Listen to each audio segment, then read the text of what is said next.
Hello everybody, it's the Alco Diesel Guy, and this is my 2023 Christmas layout that I put together. Again, this is an N-scale layout that I also entered in SMT's Christmas Layout Display Competition. Essentially here I'm going to show you how I built this layout and what it took to get it all together. Main purpose of this is to show everyone that this is not as difficult as it sounds. I keep running into people who say, well, I've got all this N-scale equipment. I ran it back in the day. I just can't get back into it because it's so much work to get this layout up. I don't have the space, etc. I'm here to show you with this video that it is not that difficult to get a layout built these days. It takes effort, but it's not as bad as it used to be. And it's very rewarding, not to mention excellent for stress release. Not to mention, just plain fun, and it'll also finally get that dusty old equipment you have sitting in the closet, or perhaps not so old equipment you have stored someplace else, out so you can run and enjoy it. And so without further ado, here is how I built that layout, and I think you'll be surprised at just how simple the bones of this particular layout are. Hello everybody, it's the Alco Diesel Guy, and it's that time of year again, Christmas display time. Going to be putting up another N-scale layout again, and as we see from the tables I have this year, it's going to be bigger than it was last year. Start with, this is the original table I had last year. This old coffee table was my mother's, didn't want it anymore, grabbed it. So I got this, and if we look at the side here, I have another table and another table, or rather a support. What this is a piece of plywood on top of a former office PC I used as a media center computer that has long since bit the dust, which I have attached using a screw. I've also used the mistake of having, this is really driving me up the wall, and I'm kicking myself for this. I tried to use epoxy to hook the two together, and I've been regretting it since I did that. It's stinking up this room. I am going to have to air this room out again because I'm still trying to get that to stop. But yeah, anyway, this is what I'm using as the second support to try to make the even length and width of the two. I was planning initially to put a board on top of this, but the problem was this was higher than this. I need to get height on this. It turns out my father had some blocks available, so I went and I put this whole section up on blocks to make this table the same height as that table. Then I found this piece of scrap wood. I was trying to just do a small extension, but then I realized, hey, if I spread this apart and make a gap here, I could put bridges across here from the layout and have sort of a chasm. This would also give me a place to run my wires because I can't obviously drill through this board here because this is a table. It'd be a waste to do that. So this is going to be where I run all of my wires. I'm going to put the snow blanket across here. And it's going to, not across, it's going to be on either side. And then there will be a chasm going across here, which I will then cover with bridges, which I have on order, which I have not currently received. So for the time being, I'm going to use a viaduct section to go across the two sections. I may have to push these closer together. This is not the final setup. I'm just kind of messing around with it right now. Anyway, the first step is going to be to actually put some snow blanket over this whole section here. Cover this all up to make it look Christmassy. And then, of course, to pull my little mini Christmas tree down and put it on top. And then I'll show you what tracks I'm planning to use. I don't know how it's going to work, of course. As well, these things, I kind of move as I go along, using my head to be creative. This is kind of how I do things. I find it therapeutic and stress releasing. Anywho, let's get started. Let me go grab some blankets and get them down here. Okay, so as you can see now, I have the blankets in place. I had to do a little modification here and there, but I managed to make it fit. I've got a few different ones. One is actually a tree skirt. I believe that one over there is, no, that's a snow blanket. The one over here is a tree skirt. Actually, no, this is actually a snow blanket, and this over here is a tree skirt. And the snow blanket I used is from Walmart. Nothing hardcore again. I just use whatever I can get my hands on. I think this is like $3 or $4. It was a $2 inflation over what it was last year. Again, this is 2023 with inflation going nuts, heading into 2024. Not a very wide one. I completely missed the dimensions on this. Whatever the case, I did make it work. It's going to be fine. I've got everything nicely covered. This is what I'm going to use. The next step is going to be to figure out how the track is going to work. Now, for the tracks, I have something really special. I had bought, because they were becoming hard to come by, one specific track set. I have actually two of them. One is a leftover from the other. This is the Japanese import of it. It's the V14 double track set. I'm going to try to use this first because I have envisioned a double track plan on this. I'm not sure if this will work. I may have to mess around with this design again. I'm not sure if these curves are tight enough. It doesn't look like they are from what I'm looking at. If not, I'll have to go with tighter tracks and try something else. The idea is I'm going to have the tracks go around. There's a loop on the outside and then have some kind of switching line in the middle here. There'll be a bridge across the gorge over here to make things interesting. And yeah, I'll have trains running here. The theme is going to be sort of mid-century, so I'm going to be running steam engines for a change, something I don't normally do. I'm going to probably run non-DCC engines is what I'm thinking of right now, because I've gotten a few with the equipment I've purchased. More on that later. Hint, hint, wink, wink. But anywho, I'm going to now figure out how to rough out my track plan. I'm going to see how this works to see if I can get this track in place and see if I can make the loops the way I want them to. If not, I'm going to have to go back to the drawing board with tighter tracks again, but between the two of them, I'll figure something out. I always do. Okay, so as you can see, construction has begun. I put that little bridge in here. That was actually planned, if we take a look right over here. That gorge, if you notice that I have in the middle there, is where that bridge... I actually saw this bridge and thought, oh, that'd be perfect to go across it. This also lets me get a little bit more space without having to have the right size board. I gotta move that around a little bit more. I've begun using double track sections. I'm actually short on curves, shorter than I thought I was. The section I use, by the way, was the V14 set, I should say, for the double track sections. I've got like 1.5 of them. This is the complete one. I have another one sitting over there on the side of my bed that is the incomplete set, which I used because I used parts of it to work on my main layouts. I'm just using what I have now to finish this. I might be short of curves, which is kind of frustrating. I may have to order some more curve tracks now, and I probably am going to put an order in before the night is done for more of them. But anyway, things are coming together slowly but surely. What I think I'm going to have here is this sort of twisty line here. They'll run around along here. It's going to turn back here. I'm going to have a small yard in the front here with a town. I'm going to have also a little small branch that'll run to the middle of the layout, right in the middle there of the display, to make things more interesting. Maybe have passenger service on that, like put double tracks on that or something. Haven't decided how I'm going to do that yet. I'm going to use tighter turns in the center section. I have plenty of those. It's just these wider radius turns I don't have much of. I'm going to have to order some of them. But anyway, slowly but surely coming together here. And I'll keep moving on as I move on. Okay, it's time for a much needed update. As you can see, I basically have the now layout pretty much put together. Sorry I didn't do more in-depth updates on this, but I just kind of started building and couldn't stop. See, now I have this little, I'll start from the back here. I've got a little yard here with 3 tracks on it for storage of trains, something I didn't have last year. As you can see, again, this is almost double the size. I then also have a branch that's going to run to this section here where there are going to be some more sidings, so I can do some switching there if I feel like it. Then the main line is a double-track main line. This is, again, all Kato uni-tracks, I should mention. And it runs around here in this strange oblong shape. I have it turned so it can... with this interrupted shape here, so I can put a siding next to the station here, which I think I'm going to do, and put a station in here. There are going to be buildings surrounding wherever I can. I'm also going to put my little tree here in the middle once I'm done with it. The wiring, well, that's coming together pretty slowly. I kind of took my time today. I was helping the folks with Thanksgiving dinner and eating Thanksgiving dinner and sort of relaxing at the same time. I was in charge of the baking, which didn't go very well. I tip out there. If you're going to make 2 batches of brownies, for example, because we really had nothing here in terms of sweets because that seemed to fall through the cracks. If you're going to make 2 batches of brownies, folks, do not combine them in one one baking session, if you will, or one pan. Do 2 separate pans treated like 2 completely different tasks. Do not combine them because you will wind up with a world of hurt, because essentially I kept baking, getting it to rise, and it just didn't work. It just kept coming out like soup on the bottom and overcooked on the top. We're at high altitude up here in the mountains, so that didn't help things either. But regardless, again, tip from me to you, don't combine them, just make 2 separate batches. Do not combine the 2 batches into one. Anyway, I digress back onto this. As you see, I've employed my CV, finally got this. I finally used this, I should say. I've had this for a while. It's a CV2 set, which is this complete compact switch set with these 2 controllers and all the associated wiring.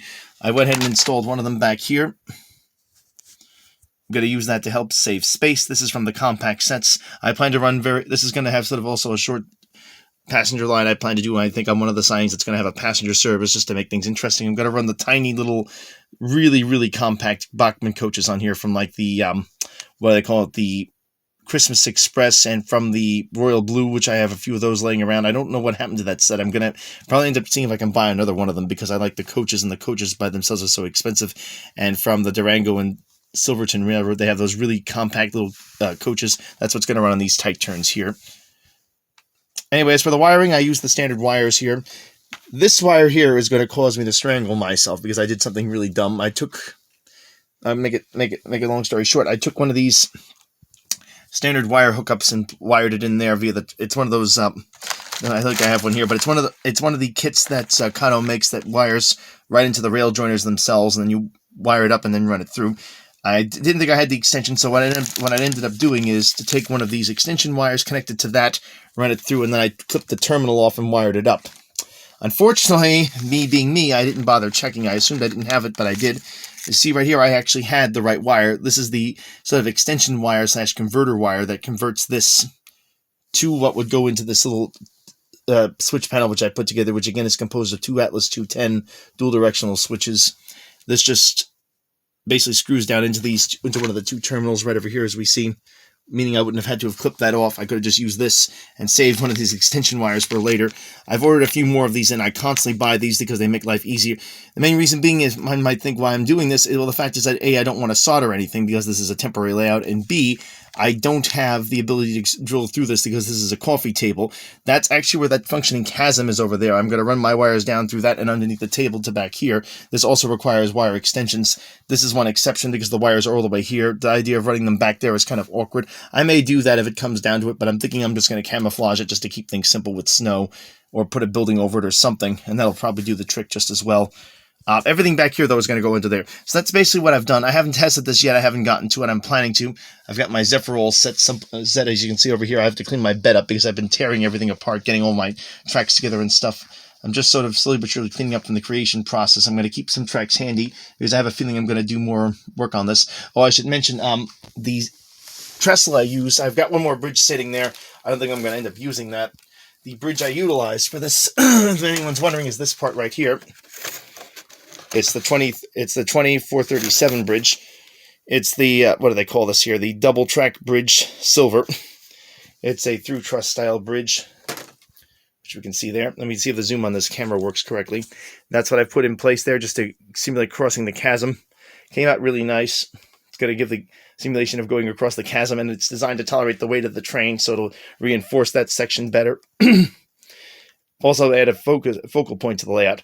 But anywho, that's where I am right now. In a while, I'm going to test this thing. Right now, I'm going to relax a bit just to enjoy some classic holiday films. I think I'm going to watch, as it always is tradition this time of year for me, and has been for years, I'm going to watch Home Alone 2 and just kick back and relax and get on this again tomorrow. Okay, as you can see, I've made yet again more progress on this. I now have the train system running. I've got my Kato RS2 there. Here's enough. I've done something kind of strange with this. If you look closely, in this next shot, you'll see it. And I guess the aging Bachmann coaches are the sort of giveaway to what exactly I did to this car. To this locomotive, I should say. Pardon me. You can tell I'm tired.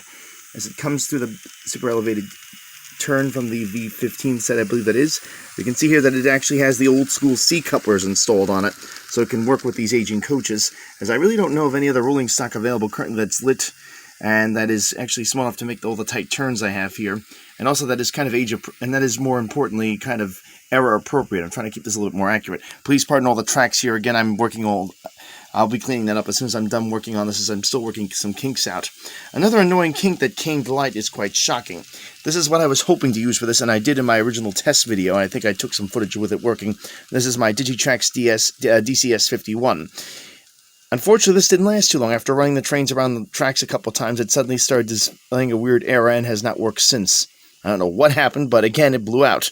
And I was kind of in trouble because I have no other DCC systems. That's sort of the only one I had available. I wasn't about to take the one off my main layout because that would be a real big mess to get free, the way it's all hooked in there and the way it's wired, the way it's made it part of the panel. So of all things, I pulled this old guy out. I haven't quite posted the video yet, but this already died on me yet again for my workbench. This is my DCS50, and yet again, the original problem was the power supply. I swapped the power supply from the DCS51 over here in, and was able to get this thing up and running again. And so as you can see right now, it's propelling my trains. It doesn't work too well, I have to say. It's really clearly on its last legs, so that's only a temporary solution. I'm going to have to probably now buy a new DCC system. I didn't want to do that, but clearly I'm going to have to now. I've got a new workbench system, but I don't want to use that here because I want to keep that for my workbench so I can continue to work on trains. And also, it doesn't have the features I want for operating here. You also note I have another engine in use here. I've got actually 2 of these now. This one you may have remembered from one of my videos where I was working on that RS2. I think I did it. I'm not sure if this one was that specific one. But as you'll note here, again, this has been converted to use C couplers because, again, I'm using some old school cars. Look up here, I've got a set of 2 more elderly box cars. They're Tropicana juice train cars, and again they have the C couplers or Rapido couplers on them. So yeah, I'm kind of going old school with this layout. With that, I'm going to be using them. I have not hooked in all of these. I have wired in 2 power feeders over here, as you can see, to power before and after the switch, so I can run this whole section independently, because for those of you who are not familiar with Kato Unitrax, when you open a switch, it tends to cut the power off. You can route the power a certain way, but you can't have it on both ways. from what I have seen, or at least reliably. It's a lot better to have 2 separate power units. Oh, look at that. I just lost my coach. Let me bring this to a stop before it derails. I think you can tell these coaches have been around the block a couple times, around the layout, I should say, because the lights don't work too well on them. But anyway, yeah. So anyway, that's what I've done. I put those put those connections in, and I have. Oh boy, there's smell on the floor. I'm going to be mounting this, I swear, to something. This is the current bus system. 2 Atlas 210 switches joined together. The right side powers the two. This side here on these 2 switches here on the right power the section over here, which is going to have a small line that runs to another station in the middle of the town, and of course the freight line. The other 2 over here power the main line tracks, this double track main line that runs around and through the bridge. So it's pretty simplistic in how I have it set up. What I plan to do is have sort of 2 competing railroads, sort of a shorter line railroad that competes with the main line railroad going through the town through an old school sort of railroad line to this freight section here, to a station on that end. And then I'm going to have a main line over here with double tracks running the whole length, doing the service the same way, but a little bit quicker, of course. Currently, I'm trying to keep it in the 50s, sort of mid-centuries. So I'm going to have some steam engines. I think I'm going to run some steam engines on analog power. I've got currently 2 RS3s that I've set up for this service. I've put decoders in one of them. I think I put a decoder in this one. Well, actually, this one was actually the undecorated engine. If you remember that had a decoder in it, I just threw that in here. This is another engine that I bought, which I put a decoder in. I've now rigged that up with, again, this coupler to do the job. I've got another engine over here. I did a video on this one as I was comparing it with the Walthers RS2, and I do believe I'm pronouncing this right. These are, again, I should mention, Kato RS2s. Pardon if I didn't mention that sooner. I'm kind of tired here. I'll explain to you why I had to use them in a later video, but I was doing a comparison with them, so this actually had the DCC decoder converted as part of that video, because I figured I'd do one as well. This now has a DCC decoder on and will be used on this layout, and I'll probably put an RS11 or 2 on here just to kind of widen up my Alco lineage. I may even use an Alco PA to tow these cars if I can figure out how to get a Rapido coupler on one of them. I'm not sure I want to mess with those because I had bad luck converting these engines to it. The Katos are the only ones I've had luck putting the C couplers on. I may try to see if I can get more 60-foot model coaches. The ones I know of are the Bachmann coaches. I've got 2 sets of those by literally buying the train set because it worked out to be cheaper than actually buying the coaches separately with Bachmann's crazy pricing right now. So anywho, that's where I am right now. I've made a lot of progress. Things are going really well, except for the DCC system biting the dust. So I'm going to have to look around for another one of those. And I'll keep you posted as I make progress here. Hello, everybody, and here's an update on how I'm doing with my Christmas display layout. As you can see now, I've done, again, many enhancements to it. I've added a 3rd main line, which is the most obvious thing. As you see, it starts over here. It's tighter than the other 2. And has its own bridge going across the massive gorge that has been developed again because of the support I put here and the gap between it and the other coffee table that this is built upon. It has a double slip switch right over there, as we can see. That's actually being used. Let me see if I can get the zoom to work on this. Yes, as I can. That's used to access the other main line, which is this little switching line that connects the other town back here to the other main line. It also has access in the opposite direction to this other town I've put in here. There's a train station there and a couple of houses. These are undecorated ones I'm using for the time being. They may end up staying because I don't think I'm going to find anything else, and I'm not going to be able to paint those, so that might be just what it's going to be. But it's better than nothing. See, I'm going to get more houses in here. I'm hoping I'm going to get some more buildings, I should say, in here to fill in where you see the train and a few other things. Please excuse that. I'm still working on it. The small town over here will get filled up more. I've got a bunch of cheap houses I bought from the train show, which I have yet to unpack. I was at the Great Train Extravaganza. Another thing I've discovered is how to make these cars go around curves. As you know, and the hint is here with the weight underneath them. These Bachmann cars were acquired back in 2002, and they just would not make the turns. And what I did basically and let me actually pause this for a second and show you. Anywho, as I was saying, I got these back in 2012 because they were always when I got back into N scale, or when I initially got into N scale, I should say. Getting way out of my head today. When I was about 7 or 8 years old, I had these cars and they worked really well, and couldn't understand why these kept derailing on everything. In this case, they kept derailing on these diamonds here as the car backed up. Just really strange. And the reason why is I found it, they just felt like they had no weight to them, and the reason being is that the weight has been shaved off to save money by Bachmann. This is, again, Bachmann cutting quality, doing everything they can to cut the quality and jacking the price up. So that's why this wouldn't work. So what I ended up doing is I showed you is I added those weights to the actual belly section of these coaches, if you will, this underside, and that actually gave them the perfect balance so I can run trains through. Have them make all the curves and not derail. Put that back on the track. Over here, here's this train station. As you see, I've got some old Bachmann coaches, 60-footers that are lit coaches trailing this Santa Fe Kato RS2. Again, that's required because if we see here these Kato coaches, I'm not sure if I mentioned this last time, but if you look carefully, they still have the Rapido couplers on them, the old school C-clip/Rapido couplers, as they're also known. That engine over there doesn't have them, but this one here has been equipped with them. This other engine here, this New York Central engine, which is a good match to those New York Central coaches, has it as well. And really looks good. The reason for this is that these Bachmann coaches, just to change the coupler is impossible. If we take a look here, here's one of the cars that's out of service currently. This is going to shorten it. Going to have to probably take these clips out.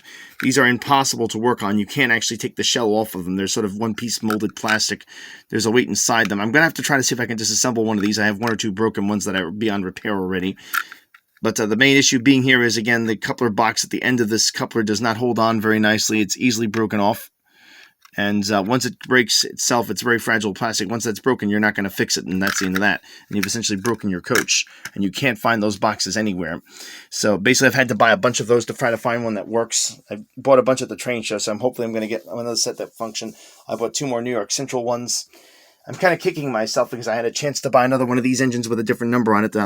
Probably one of these with the New York Central paint with a different number on it, but I just didn't do it, and I'm starting to really kick myself because I could have really used one now. I also came up with a theme for this railroad, as you can see with this most recently acquired from the Great Train Extravaganza station here. It actually has, if you look on the front, a Penn Central marking, and that's what has inspired me to basically turn this into sort of a Penn Central themed station. It's sort of a Penn Central theme. I believe it's a Penn Central logo on there, or at least what's left of one yet is. And so that means having New York Central and Pennsylvania Railroad equipment, which I do.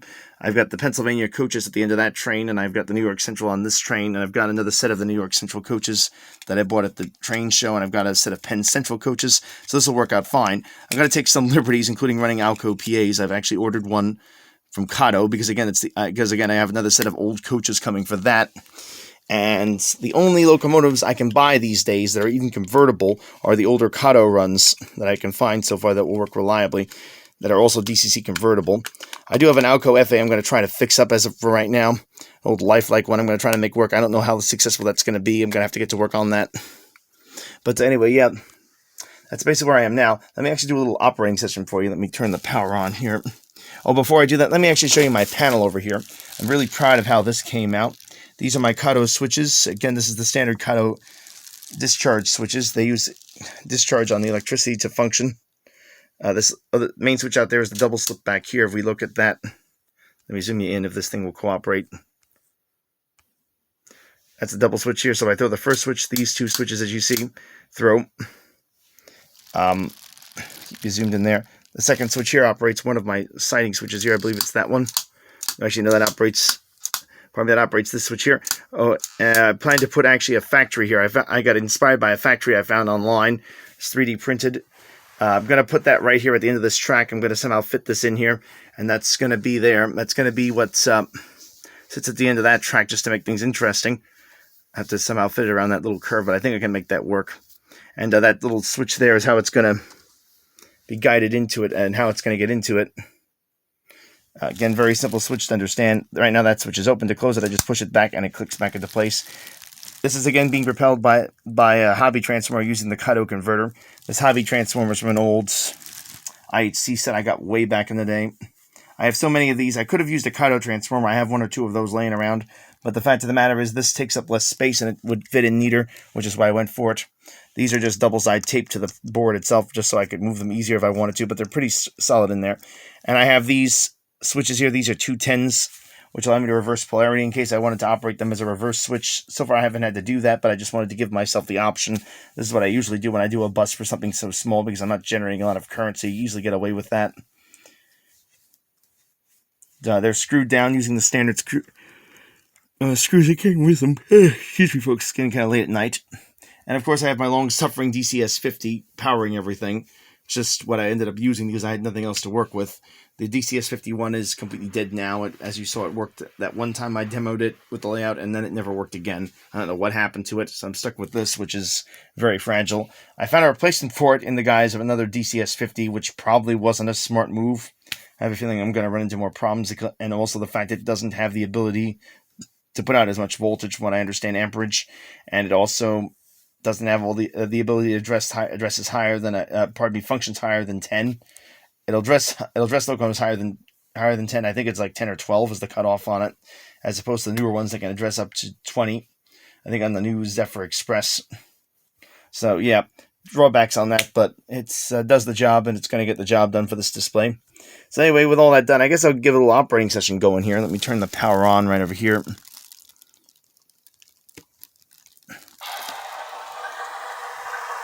Get some trains running for you. Union Pacific Streamliner, interesting enough, these coaches came from not the most recent train show, but the one before it. The Albany train show, not the extravaganza, but just the train show. The locomotive was actually planned to be a parts supply to fix another Alco PA I bought up, but as it turns out, I didn't need the parts, and I began to realize, hey, this is the perfect engine to pull this set of cars when I saw these at that train show, so I went ahead and bought it. Oh, one note.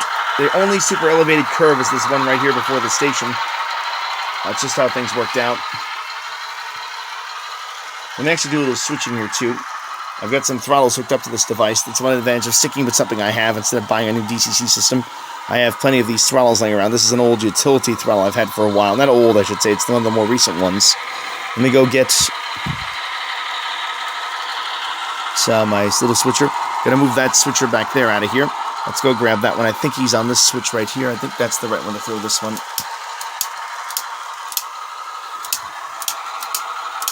That is it. Okay. I did throw it. As you see, I just grabbed that switch and threw it into position. And I get him out of here. I'm just going to grab this and reverse it, power him up, and gently pull out of the siding. Have him come across. Again, I should mention that's being supported by one of those mending brackets, metal bar things. I'm going to camouflage that with snow. The wiring is also running through the massive gorge there. I should mention for everything, as you can see. I'm going to camouflage that better as time goes on. Let's hold off here until I get the trains through here. Oh, I lost some other cars here. Oh, that's going to be an accident. Let me actually stop that one so I don't have a derailment. Torpedo couplers aren't as reliable as one would think, despite how good a reputation they had back in the day. Let's go and get him through here.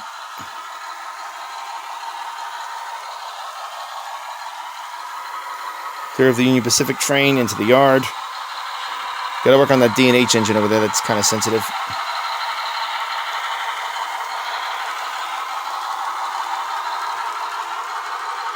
There we go. That train is now safe. Made it safely home. Let me go put this one back on the track. Not back on the track. It didn't derail, actually. Just the couplers failed on it. These, again, are old Bachmann-lit coaches. It's pretty cool how they're lit up at the age of these things, especially. I gotta find a way of getting these trains off this third line main line. I don't have a way of connecting that right now.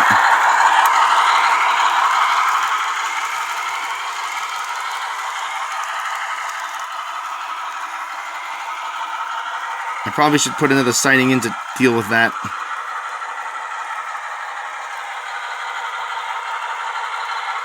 I don't know where I would put one, but you have to figure that out, I guess. Okay, let me actually get this guy into the siding over here and show you how that works, since it's such a pain for me to back a train up. So let's go now and put him forward.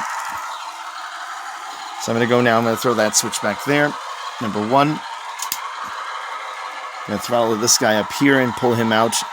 And I'm going to clear this other switch over here, which I have also hooked up. So grabbing that last switch right over there, which is down, I'm going to pull this one up now. And change this switch over here. Actually, that is set correctly. I want it on that track, so that's good. And let me get going here. I'll pull him out, and I'll take him, if it'll respond here. Oh, I have the wrong throttle. Might help if I use the right throttle, wouldn't it?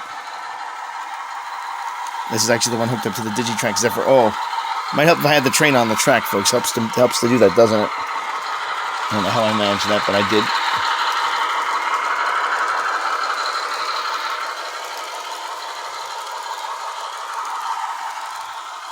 Let's throttle this guy up and get him into the station now.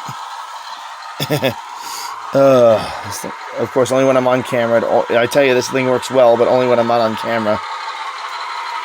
It always seems to be the rule. Erratic performance when you're on camera. Great performance every other time.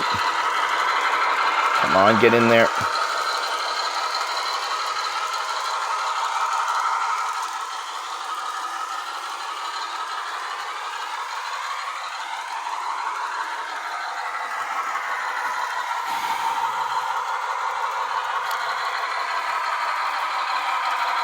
There we go, I got it in. Got those couplers fastened. Okay, without further ado, let's give this another shot and throttle this thing up and see if I can get it to move without losing it. There we are, away we go. Across the bridge. That bridge is a really nice little focal point. I try to run steamers across there. I think I'm just going to run some steamers on analog because I have some cheaper Bachmann locomotives that really aren't worth converting. They're going to be too difficult to do so. I'd rather just not convert them. So I'll see if they run, how long they'll last on analog since they're not worth selling, and since I wouldn't do anything else with them, I might as well just have fun with them, which is why I think I'm going to do that. So, and she comes around that tight bend. That's the tightest radius, again, that Kato makes, by the way, those coaches are going through, just to show you how capable they are. It's just too bad they don't back out as smooth. And we pull right into the station right there. And that's the other secondary main line. I can also run the other train from there, that Santa Fe. You know, the light. One of the nice little features about the Kato tracks. For example, right now I have this track open on the side here. I have that switch open. So as a result, you'll note that the other locomotive doesn't get power. But if I throw this switch and I close that switch back there, watch what happens to the other engine. It now lights up and I get power to the track. So it's a nice little safety feature. Also, if you have the wrong switch open, you try to back into it, it'll actually trigger it and stop the train from running. Let me see if I can back out of here. I've been trying to do that a couple times. And I think I won't tempt fate. I don't want to make things any worse. So anyway, this is, don't want to have any more derailments. So that's basically where I am right now with this. It's coming together. I plan to put signals in. I plan to put a few more buildings in. I also plan to shut this engine off. This is making too much noise. Let me turn this thing off so you can hear me better.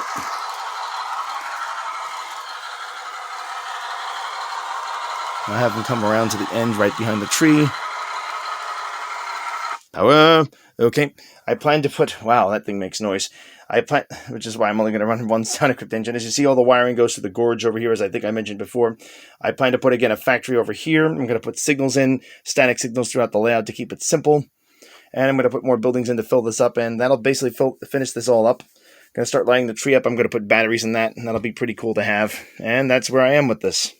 So anyway, until the next update, I'll let you know how far I've come on this. Eventually, I'm going to publish this. I don't know when. As soon as I'll make that update when I make that update.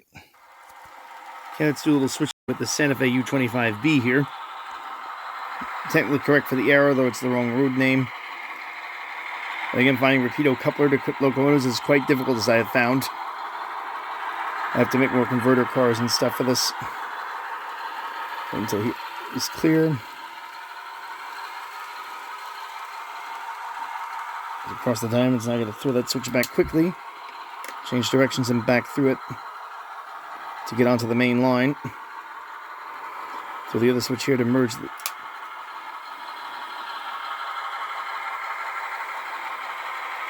That should put me on the third main line. And it has.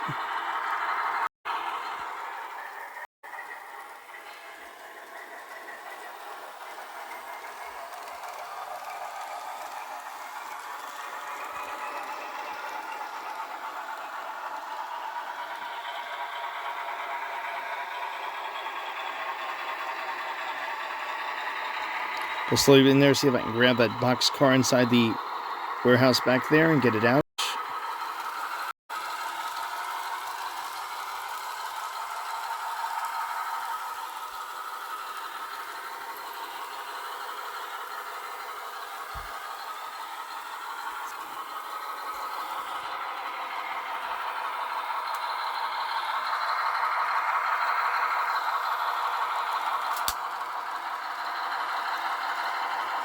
Back onto the main line. Well, you know I have to keep this up. What am I doing? I gotta get in there.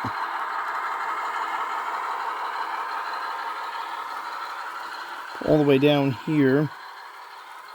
Which is, let's go into the second switch, I guess. Stop right there.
That basically includes how this railroad operates. It's quite interesting. I've got a lot of little switching action going and passenger action.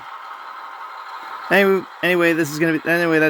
Anyway, once again, this is the Outgo Diesel guy. If you like this video, give it a thumbs up. If not, thumbs down. Please like and subscribe, and as always, keep the metal side down.